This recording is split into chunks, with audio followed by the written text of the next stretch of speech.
All right, so hello and welcome to the first ever episode of the Anti-Anxiety Podcast. I'm here with my mother.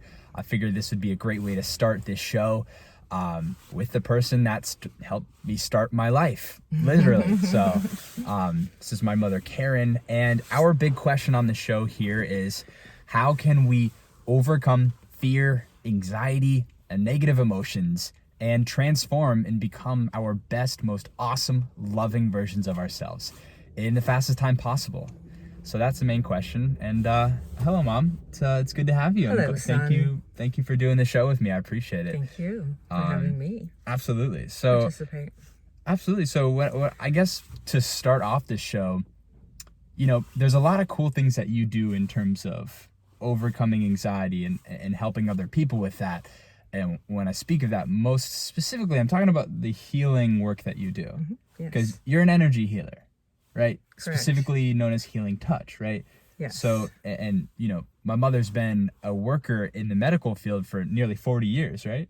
As a nurse and nurse practitioner, right? So maybe, 30, yeah. 30 some. Somewhere, yeah. We won't give specifics, but you've done a lot of good work. And, growing up, you've told me many stories of how you've really helped people in some of their darkest times to overcome serious fear, whether it's about they have a big surgery coming up or they got to get a leg chopped off, or, maybe they might be dying soon.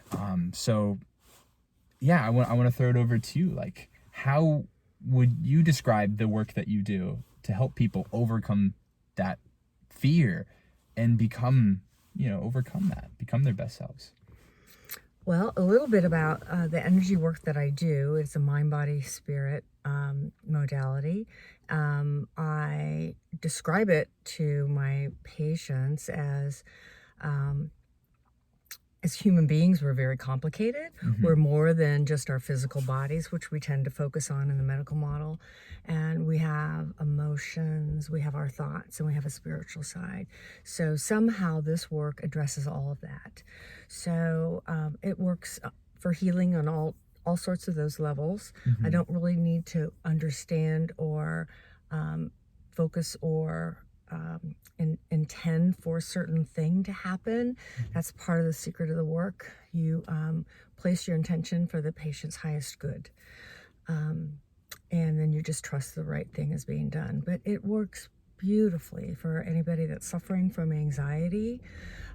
Even though you don't have, sometimes there's miraculous immediate results and sometimes there's not, but you can typically always count on a fabulous relaxation response. And not only that, so even though I'm working on a particular client, if there's family members or friends in the room, the whole room benefits. And of course, the beauty of all of this work too is the fact that I also benefit. It's a kind of a routine meditation work for me, because I need to be grounded in order to do this work. So so for an example, I've walked in on a patient having a full-blown panic attack, and of course the medical model is like, oh, go to the Pyxis and run back and get some Ativan and push an IV benzodiazepine for immediate response. Yeah, fill them up with drugs. Right? So, and that's what everybody thinks they need. So before the nurse could actually even go and get that done, I asked quickly permission and started working with this client just gently with some guided imagery and talking her through some relaxation and giving her something else to focus on, and just using the work in the energy field. And it worked brilliantly. It was really something. She was able to calm down, and she didn't really need the Ativan. But anyhow, another example of how these techniques can work really well. There's a lot of fear, I think, around the dying process too, and somehow this gives people the ability to release and let go, and gives the family members some peace and comfort as well. So very valuable tool for the end of life, and it just makes the death a beautiful and dignified experience. So yeah, thank you for sharing. That's really powerful stuff. And you were telling me recently a pretty awesome story, more specifically about the dying process, how you helped a patient who had been trying to die for a long time, right? Yeah, How long was it? Many days. Well, the nurse described it for 70 days. Wow. Has been trying to pass in the hospital. So I asked him if it was all right with him if I tried the techniques, and he called me a few hours later and he had passed peacefully. So it was a win-win. Anyhow, it's just there's a couple of examples of how this energy work can benefit people. But yeah, day in, day out, it's a fabulous work. I think everybody can benefit from it. Everybody, I believe, should have knowledge of it. It would be a wonderful society. Yeah. So amazing. anyhow. Hopefully people can start to learn more about it with this, episode, and start to share that knowledge. My technique is was trained with the Healing Touch program, but Reiki is another form of this, and there's therapeutic touch and healing hands, and there's many modalities that are out there available for people to learn. Got it. Yeah. So for people that don't really understand, because I'm sure there'll be people watching that people have heard of this kind of work before, Reiki or what, healing touch, and people have never heard of it. So I'm sure we could go for hours and hours on this point on like how to do it and everything there. Yes. But if you were to give like a simple understanding so that somebody who's new to it could understand it, what would you say? It can be simply explained by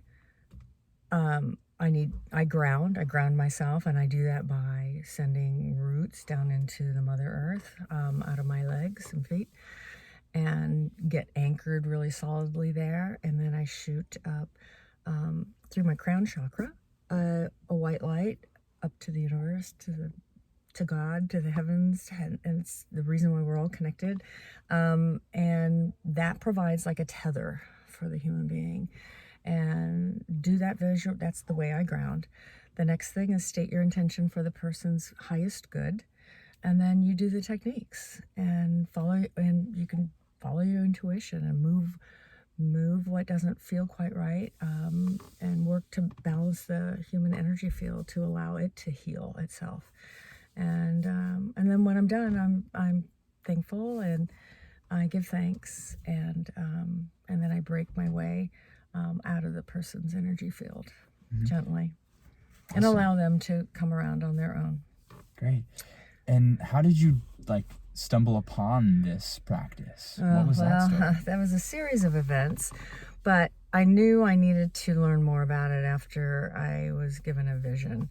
I had first seen the chakra colors with my eyes closed I was getting a massage, and the woman was performing Reiki on me at the time, and I did not understand it or did not know that.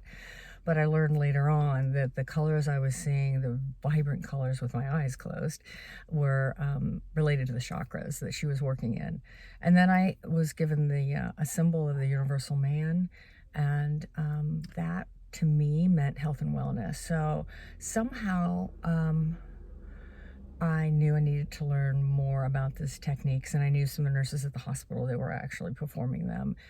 Thought it was a little hokey because I saw it being done, but I knew that this was something that I had to pay attention to and investigate. So I learned the techniques, and then 20 plus years later, I'm still doing them. Amazing. So it sounds like you felt kind of called intuitively to do it. Absolutely.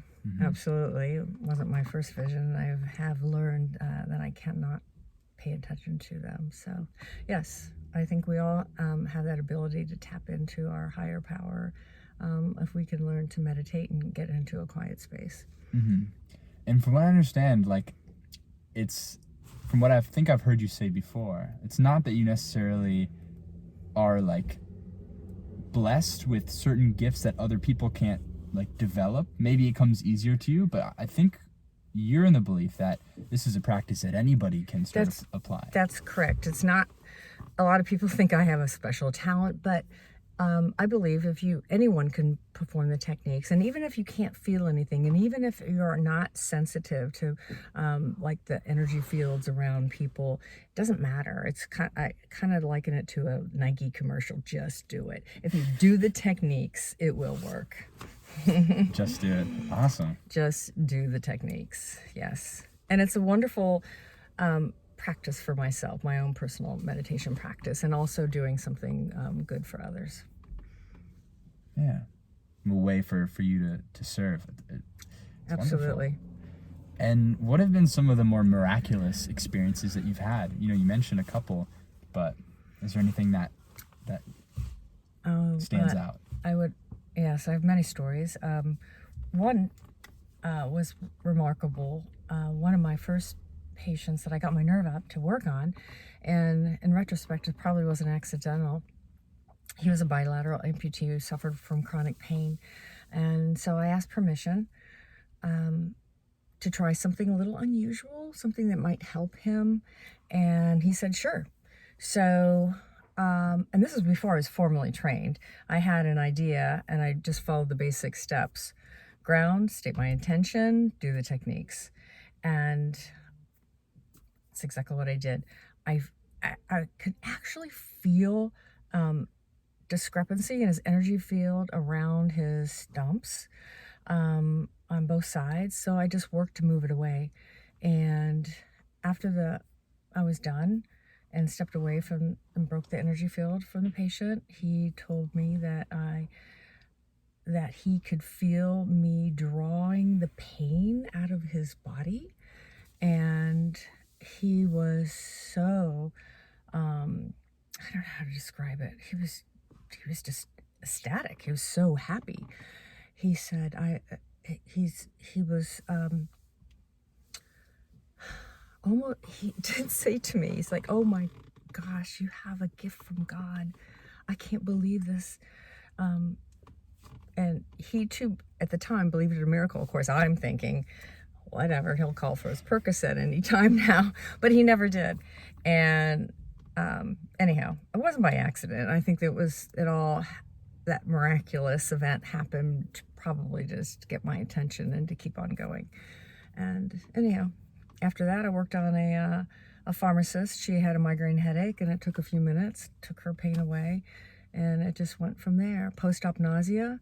I've been able to successfully clear bowel obstructions. I'm 6 for 6 on bowel obstructions, which is still sort of flabbergasting for me. But again, like I said, I just do the work. I have to remove my intention for what I want to happen for them and just let the universe take care of that. So there's just a few of my stories. Yeah, it sounds like you got a lot more we could talk about. Oh, sure. Yeah, awesome. Well, thanks for sharing. And for people that, if you follow me, you know that I'm a social anxiety coach, right? So that is the way that I, help people overcome anxiety using a lot of different methods to teach people how to release trauma, how to reprogram their subconscious. But I wasn't always doing this work. I wasn't always this person that maybe you've been able to see, or if you're new here, welcome. My name's Oliver.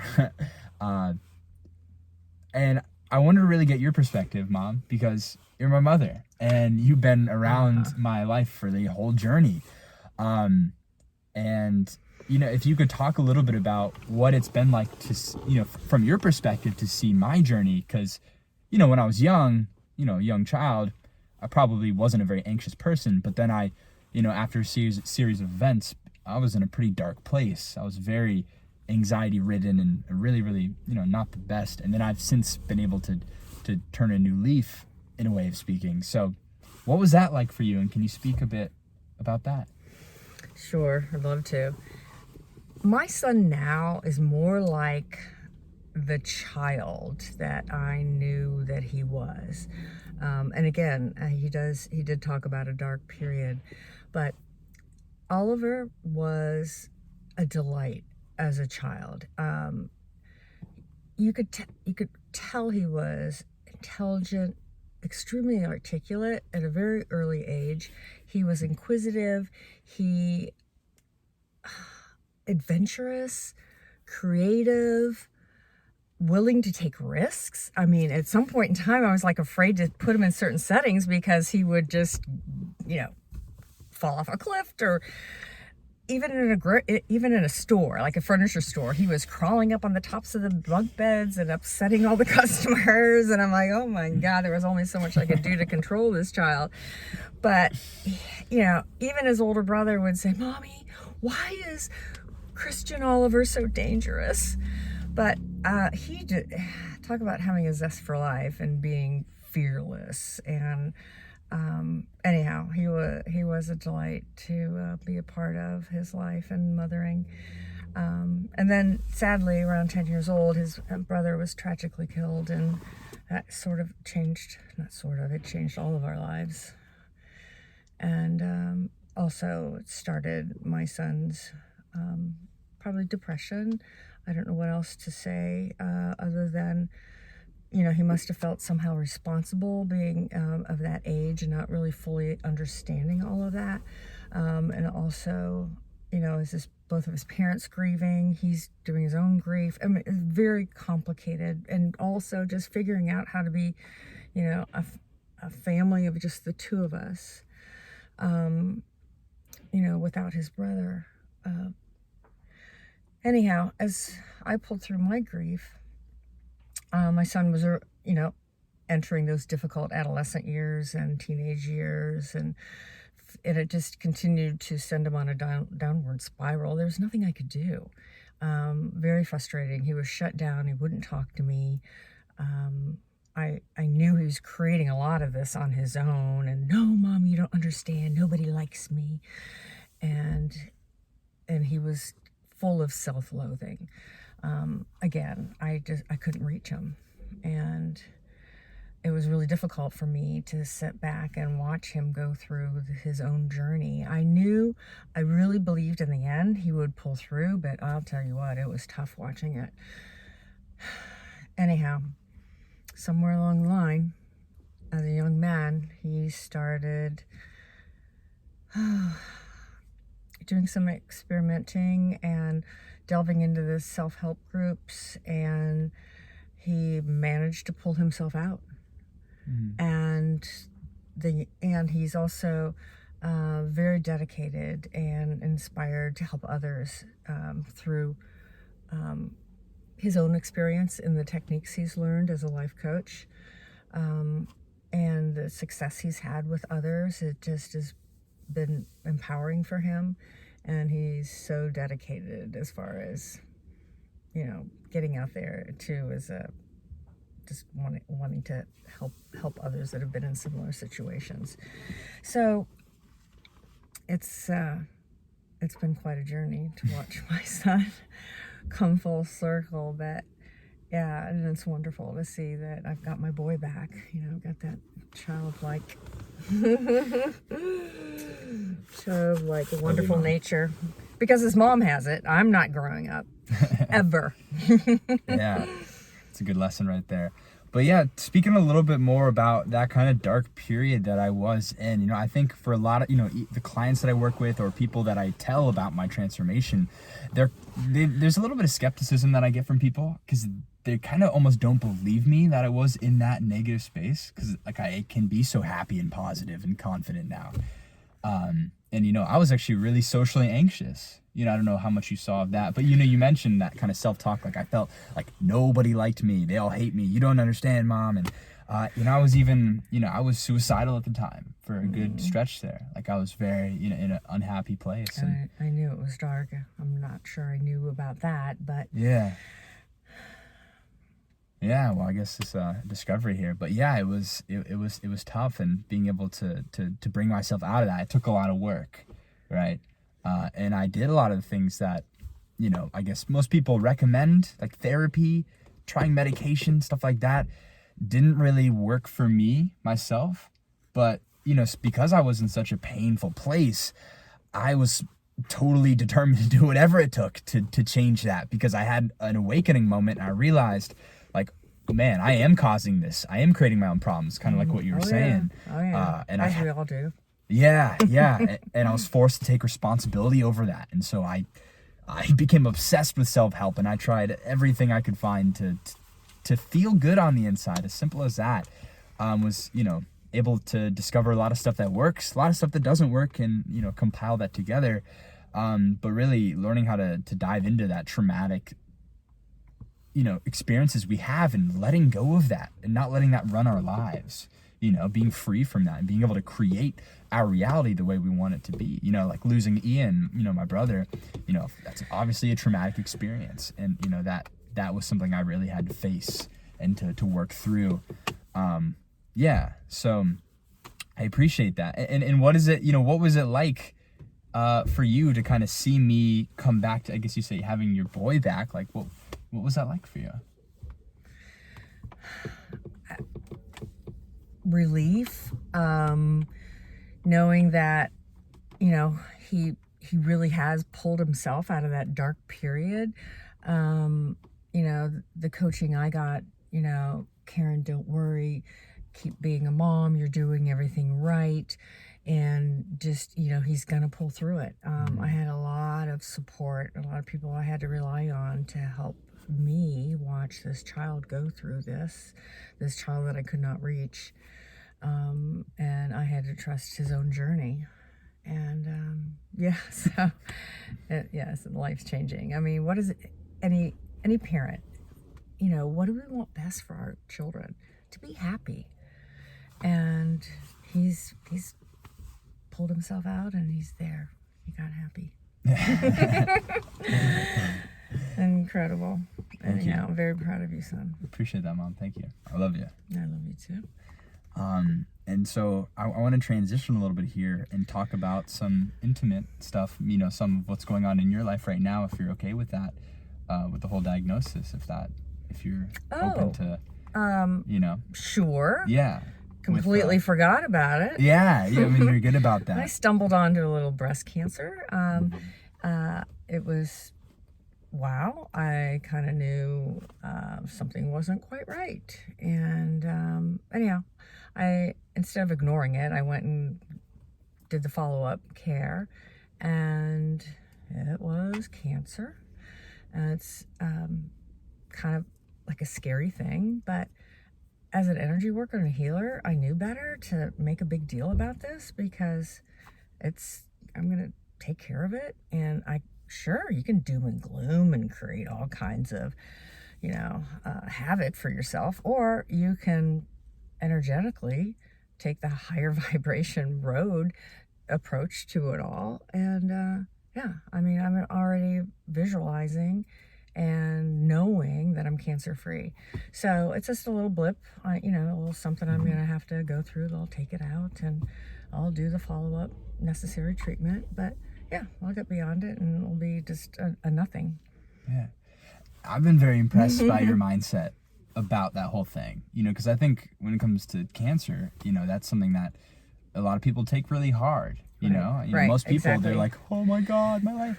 And that's, that's reasonable, right? It can be a scary thing. I do wonder why this happened, because I am a very healthy person. And then it dawned on me, I'm like, well, maybe this happened to kind of demonstrate and show people that know me that there's a whole another way to go about handling something like this. Yeah. And that's kind of what I was wanting to get to, is like, you just kind of describe your mindset. Like, we're getting through it. It's like a little blip, and that's great. But so how do you, Thanks for bringing it up, because I really have forgotten all about it. And that's I think that's incredible, right? Focusing on the right stuff. But like, because we all go through those kinds of big things, that surprises that life comes with us, and it's not always fun. True. Maybe you find out that somebody in your family's died, or maybe somebody, you broke up in a relationship, or just somebody said something mean about you and you found out. It could be anything. How did you deal with that in a way to get yourself to that positive mindset so quickly? Like, what was your process? I think a lot of it has just been my years of being an energy worker and understanding vibration and where you put your thoughts. Be careful where you put your thoughts, because that's what you create. And we really do have a lot more power than we realize, and that we forget about it. So I choose happy. I choose happy. I choose healthy. I choose to enjoy life. And because I know I have the ability to create, a lot of what I want. So. Awesome. Yes. So really just directing your focus on the right thoughts. Right. Towards what you want. I already believe I'm cancer free. So guess what? That's the direction I'm going in. Yeah. So that's really powerful. And I think most people really wish they could do that to that level. But I think for a lot of people, they get so lost in their mind and their thoughts are always racing. So like fear can just be crippling. Yeah. And there's a lot of fear of the unknown. The unknown can be very scary. And I think that's a lot of the basis of people that will get hung up on situations or their want of control. A lot of people get hung up on they just need to have things in a certain way and happen in a certain way, and they really just want to control everything they possibly can in their life, and that's not possible. So, it's I feel bad for those individuals because life's a little more messy and free flowing than all of that. So so going with the flow and creating what you want and taking the high road and focusing on the higher vibrations of life, and it's the way to go, really. Yeah, for sure. And would you have any advice for those kind of people who maybe right now are watching us and they're like, I wish I could do that, but I'm just so I feel like I lose control of that power. Like, how would you help them to kind of shift that? Well, one thing you could do is call my son. have him walk you through some techniques. Individualized care is always a good thing. Yeah. Because we're not all the same. We're all different. We all possess unique qualities and different strengths. So I think it's important to play on people's strengths and remind them of what they probably already know. Got it. Yeah, you mentioned you've had a coach before, so it sounds like something you believe in. Absolutely. Totally agree. I get coaches all the time. Like, just because I've been able to get to where I am to this happy state, I'm still working. I still sign it, I still find people to help me out and to keep growing because, it's a journey we're all on. There is no finish line, right? It's about the constant growth. But yeah, it sounds like what you're saying is just really like, there is no one cookie cutter solution, but really just kind of do your best. And, if you're struggling on your own, get support. Yeah. Whether that's me or somebody else, doesn't really matter. Just somebody that, feels right to you, Absolutely. Awesome. Help is out there. Go get it if you need it, if you find yourself struggling. Absolutely. Yeah, definitely. Great. So that's really, really, really good. And with the whole, I don't want to hark too much on, the whole cancer thing. I love your focus of not focusing on it. Yeah. But I think it brings up an interesting topic that I think most people shy away from, but I think is really fitting with this episode because we started about, you're my mother, right? You're the one who birthed me, right? And there's the dichotomy of birth and death, right? And I think when people hear, when they have diagnoses like that, those kinds of thoughts come up, like memento mori, like thinking of like, oh man, like getting closer to death, or that's a possibility that will happen at some point in the eventual future. I'm curious, like, what was, did any of that come up for you? And what's your kind of relationship with death? I think that's a really powerful it's interesting topic. Well, I being in the healthcare profession, I tend to remind people, I'm like, none of us get out alive. And again, I think it's very human to have fears regarding death, or maybe the death process, because again, the fear of the unknown, and particularly those that don't have any sort of faith to rely on. I think for them it's more difficult. So, I lost my train of thought. What was the second part of that question? Just like, what's your relationship with death, and like, how did you, did anything come up for you in this process? Yeah. No, I wasn't. No, this is more of a nuisance thing. I'm like, we have so much research on cancer. It's not really a death sentence anymore like it used to be. And but I think in society and people in general still cling to that early horribleness of that cancer diagnosis, and you hear that and everything else shuts down for you. Yeah, I'm it's more of a nuisance for me. I'm like, yeah, I'm gonna have to have surgery. Oh well, and what's it, it's going to slow me down for a little bit, but not much. And yeah, and death, no, wasn't. I sort of already know I'm going to live for a long time, so that wasn't a concern for me. And my thoughts on death, well, I don't, I joke about nobody gets out alive, but I really think death is an illusion. It's like who we are. We remain to be. We just transition out of these bodies. I do believe we're spiritual beings having a physical experience. And for a long, long time, early on, I have felt that I've lived before and could not ever talk to anybody about it. And anyhow, life happens, and eventually I was able to talk about it. And yeah, so I wasn't all alone in my thoughts and ideas. So yeah, death is merely a transition. I feel like we go through life and we meet many people in our soul families. There's people that you resonate with immediately, and there's those that don't. Perhaps maybe they're people that you've known before, or souls, they're energy beings that you've known before. So anyhow, there's a lot to talk about on that subject, but anyhow, hope that answers your questions. I think it does, definitely. I think we've covered a lot of good stuff here. We've covered life, birth, death, covered, my personal journey, and then your journey through the healing arts and healing touch, and really cool stories and everything there, and how you use that to help people to overcome fear, anxiety, and other negative emotions, and become that most loving version of themselves. And sounds like pretty quickly too it can happen. Yeah, sometimes in just one treatment. Some people need a little more than one. Some repetitive treatments, because we tend to, like a rubber band, go back to what we knew and know. But yeah, these techniques can also kind of rid people of their baggage, emotional baggage that they're carrying around. But yeah, it's a really great human reset, this energy work. Kind of like when your phone or your computer is acting wonky and you turn it off, do a hard reset, turn it back on, magically it starts working better. So the work that I do is very similar to that for the human body. So perfect. And if there might be somebody listening right now who's inspired by some of the stories you've shared. Oh, that would be nice. Right. And then maybe they want to learn how can I start doing that? What kind of resources would you point them towards?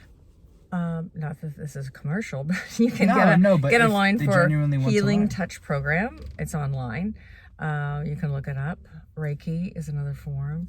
And I know in nursing school they teach, I believe it's called therapeutic touch in a lot of the nursing programs.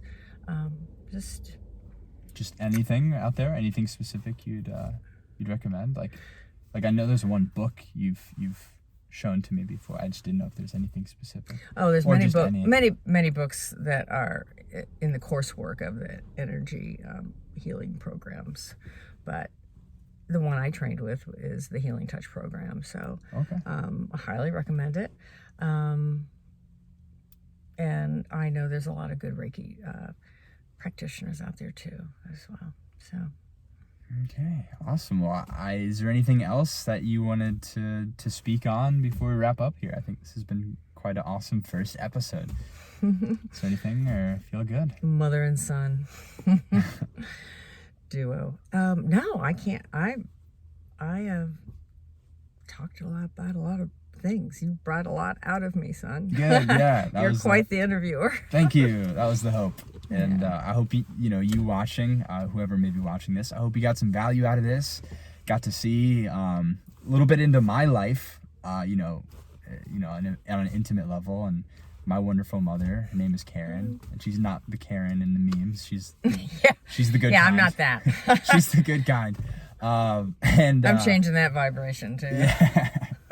Yeah. Awesome. Well, it's been a great episode. I think we should wrap here. And thanks again, Mom. All right.